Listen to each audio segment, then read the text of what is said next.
Busco un lugar para vivir y descansar, donde no hace falta ni llamar. Hola, ¿qué tal? Bienvenidos y un saludo para todos aquellos que siguen Pan de Vida. El mensaje que traigo para hoy lo he titulado Oposición. Cuando decidimos seguir a Cristo y trabajar en su obra, siempre habrá oposición. Tendremos enfrentamientos, porque siempre habrá personas que intenten impedirlo. Por tanto, ¿qué debemos hacer ante la oposición y el enfrentamiento? Debemos tener claro que la oposición es una característica de la vida cristiana, siempre la tendremos. Nuestro modelo a seguir, Jesucristo, tuvo todo tipo de oposición, y la mayor oposición que tuvo fue de los religiosos de la época. Los que se suponía que debían aceptarlo como el Mesías lo rechazaron y se le opusieron totalmente, llegando incluso a crucificarlo. Como dije al principio, si has decidido seguir a Cristo y dedicarte a su obra, no te quepa duda que vas a tener oposición y enfrentamientos.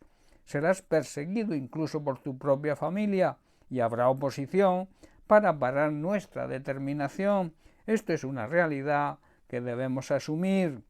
Pablo en 2 Corintios capítulo 4 versículos 7 al 9 nos dice: pero tenemos este tesoro, se refiere a la fe, en vasos de barro, para que la excelencia del poder sea de Dios y no de nosotros, que estamos atribulados en todo, mas no angustiados, en apuros, mas no desesperados, perseguidos, mas no desamparados, derribados, pero no destruidos.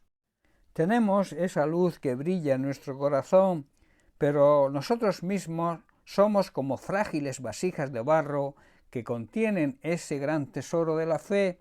Esto deja bien claro que nuestro gran poder proviene de Dios y no de nosotros mismos. Por todos lados nos presionan las dificultades, pero no nos aplastarán. Estaremos perplejos, quizá con dudas, pero no caemos en la desesperación.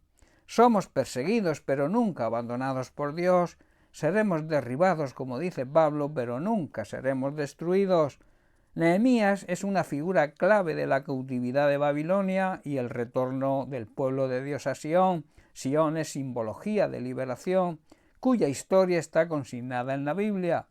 Nehemías es considerado el principal artífice de la reconstrucción de las murallas de Jerusalén. Leemos en su libro, en el capítulo 2, versículos 9 y 10, dice así: cuando llegué ante los gobernadores de la provincia, al occidente del río Éufrates, les entregué las cartas del rey. Debo agregar que el rey mandó oficiales del ejército y jinetes para protegerme. Ahora bien, cuando Sanbalat, el horonita, y Tobías, el oficial amonita, se enteraron de mi llegada, se molestaron mucho, fueron de gran oposición, porque alguien había venido para ayudar al pueblo de Israel.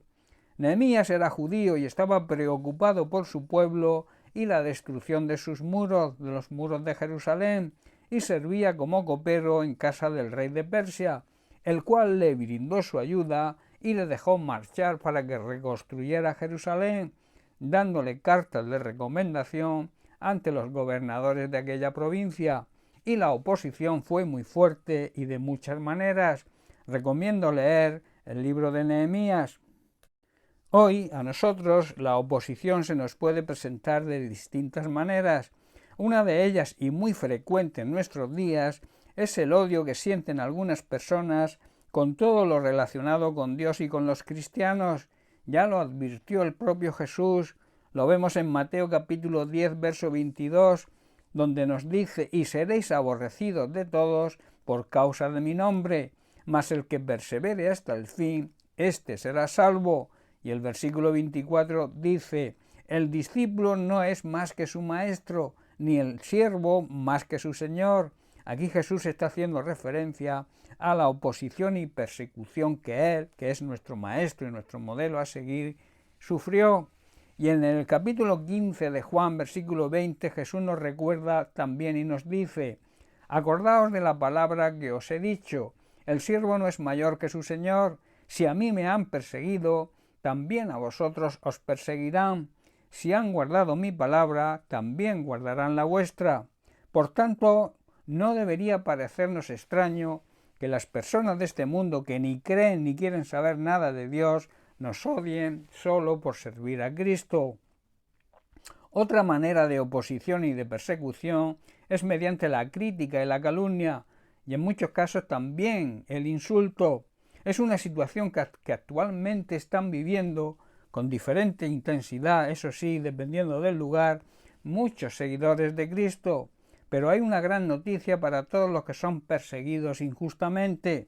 La encontramos en Mateo capítulo 5, versículos 10 y 11, donde Jesús dice y nos promete: bienaventurados los que padecen persecución por causa de la justicia, o sea, por vivir una vida justa y honrada, porque de ellos es el reino de los cielos.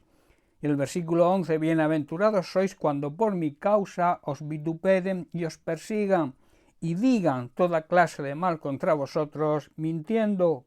Si analizamos el libro de Nehemías, vemos que esto es realmente lo que le sucedió, que cuando quiso servir a Dios ayudando a su pueblo, sufrió oposición y ataques de todo tipo. La conclusión que se puede sacar de esto es que a lo largo de la historia han existido y hoy existen grandes opositores al avance de la Iglesia de Jesucristo. Los verdaderos creyentes, los verdaderos hijos de Dios han estado, estamos y estaremos en una lucha constante contra los que se oponen al avance de la obra de Dios. ¿Qué debemos hacer?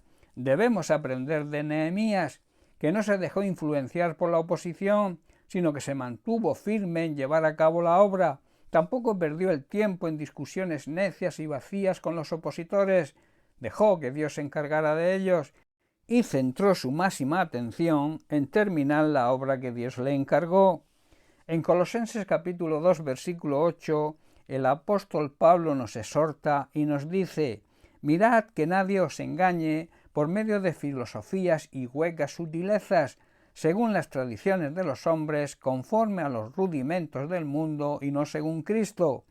No debemos permitir que nadie nos atrape con filosofías huecas y disparates elocuentes que nacen del pensamiento humano y de los poderes espirituales de este mundo y no de las enseñanzas de Cristo. Es por tanto nuestra obligación y también nuestra responsabilidad como creyentes llevar a cabo el trabajo que Dios nos encargue, aunque tengamos que enfrentar cualquier oposición y persecución, pero sabemos que existe un Dios todopoderoso que actuará y nos ayudará a llevar a cabo su voluntad y su propósito. Bien, pues hasta aquí el mensaje de hoy. Que Dios te bendiga. Un abrazo.